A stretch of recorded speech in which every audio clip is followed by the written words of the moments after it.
কিছু কিছু ভিডিও যদি দেখি সত্যি আফসোস লাগে, তাই মাঝে মাঝে নিজেও ভিডিওগুলি একটু পাবলিশ করি।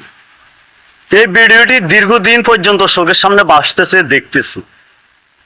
এই মহিলাটার নাকি স্বামী মারা গেছে, স্বামী মারা যাওয়ার 19 দিন পর তার শ্বশুর শাশুড়ি তাকে জায়গা দিচ্ছে না বাড়িতে। ঘটনাটা ঘটছে কোথায়? কালিয়াকৈর, গাজীপুর কালিয়াকৈর।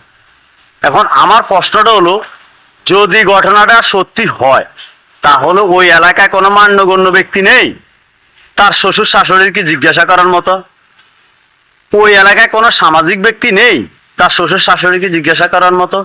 ওই এলাকায় কোনো কি প্রশাসন নেই তার শ্বশুর শাশুড়িকে জিজ্ঞাসা করার মতো?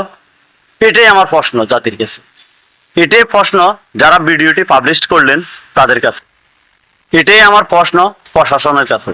আপনারা কি দেখেন নাই এই ভিডিওটি? আপনারা কি প্রশ্ন করতে পারেন নাই তার শ্বশুর শাশুড়িকে, কেন তোমার পুত্রবধূকে জায়গা দিচ্ছে না বাসায়? এটাই প্রশ্ন আমার। আল্লাহ হাফেজ।